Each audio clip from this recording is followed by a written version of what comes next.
63 years of independence, 63 years of promises, 63 years of patience. It's time for Governance Now. Governance Now. Let's make it work.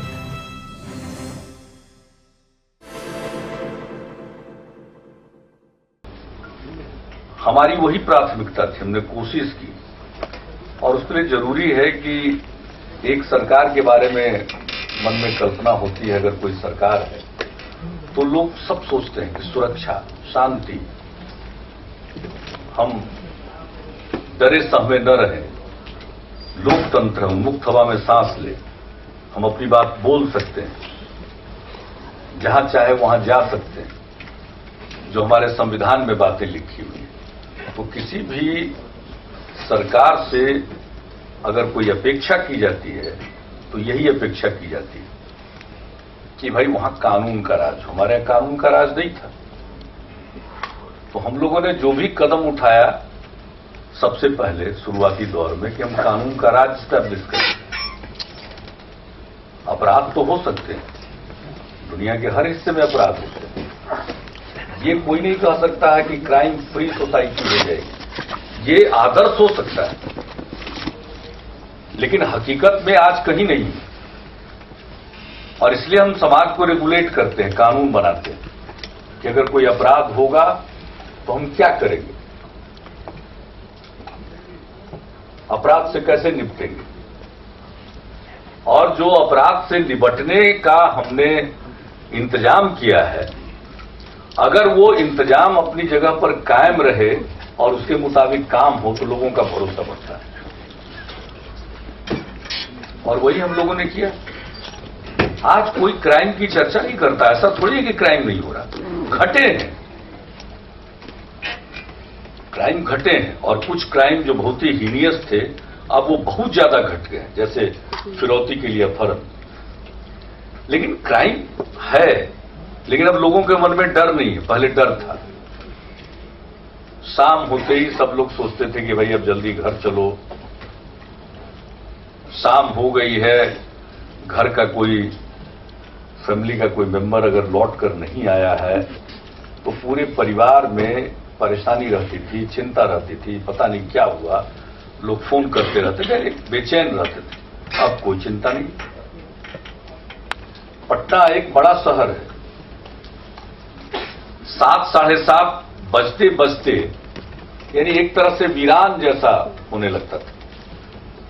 और अब आज किसी को चिंता नहीं है, जितने बजे तक दुकानें खुली हुई हैं, लोग हैं, चहल पहल है। रेस्टोरेंट में पहले लोग जाते नहीं थे, अब परिवार के साथ लोग जा रहे हैं। यानी सबसे बड़ी चीज है खौफ में नहीं रहना, मन से डर का निकल जाना। वो निकल गया है। हुआ क्या है, अपराध करने वाले पकड़े गए, कानून के कटघरे में खड़ा किया गया। पहले जो सरकारी गवाह थे, गवर्नमेंट विटनेस, वो नहीं जाते थे समय पर, गवर्नमेंट विटनेस नहीं अपीयर होते थे, डेट पर डेट लिया जा रहा और पता नहीं। क्राइम करने वाले को लगता था कि यूं ही चलता है, कोर्ट में प्रोसीडिंग चलती रहेगी और हमारा काम भी चलता रहेगा। यही हुआ। सबसे पहले हम लोगों ने इंश्योर किया कि जो कोर्ट में केसेज हैं, ट्रायल हो और गवर्नमेंट विटनेस जो है वो समय पर उपस्थित हो। किसी विशेष परिस्थिति में एक आध डेट वो ले सकते हैं, लेकिन उनको हर हालत में अपीयर होना।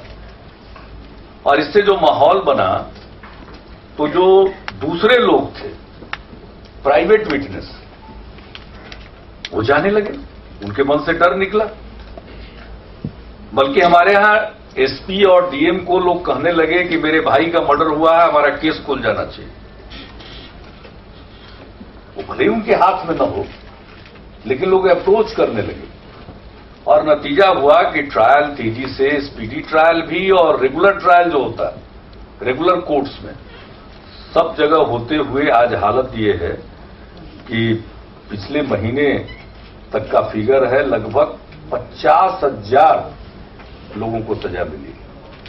और शायद अभी आप तो उदय शंकर जी पत्रकार हैं हमारे सामने बैठे, बहुत बड़े बड़े पत्रकार भी बैठे हुए। आप जरा कंपेयर कर लीजिएगा।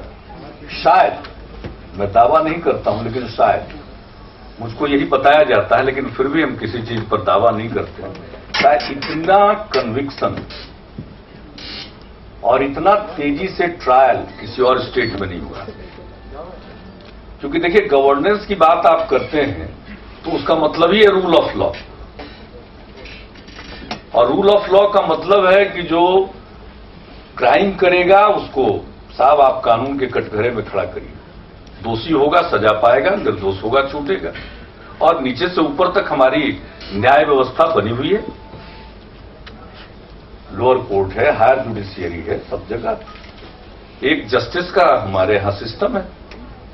लेकिन उनको खड़ा तो कीजिए, शुरू तो हो, न्याय की प्रक्रिया के सामने तो वो आए।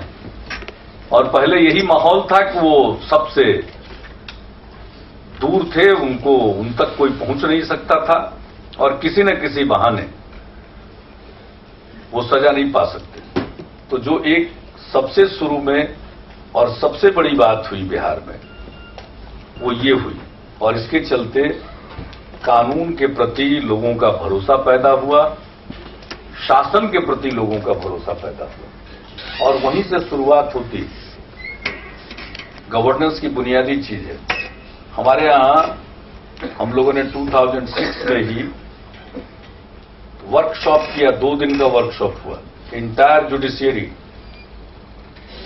प्रोसिक्यूटर्स जो हमारे वकील हैं, डिस्ट्रिक्ट मैजिस्ट्रेट्स और सुपरिंटेंडेंट ऑफ पुलिस, और पूरा पॉलिटिकल एग्जीक्यूटिव उसके साथ साथ, bureaucracy as well as political executive का दोनों हिस्सा, सब लोग 2 दिन बैठे और ये तय हुआ कि क्या क्या करना है किसको, कहां क्या कठिनाई। और उसका काम जो आगे तेजी से बढ़ा है, तो अब तो वो जिसको कहिए कि संस्थागत रूप धारण कर चुका है, अब इंस्टीट्यूशनलाइज हो गया। तो आप जैसे चिंता कर रहे थे ना कि बाद में क्या होगा, रहेगा या जाएगा, तो एक चीज को तो हम लोगों ने इंस्टीट्यूशनलाइज किया। अब अगर जानबूझकर कोई मेहनत करके इसको नहीं तोड़ेगा तो ये तो चलता रहेगा। अब वो तो बात चलेगी।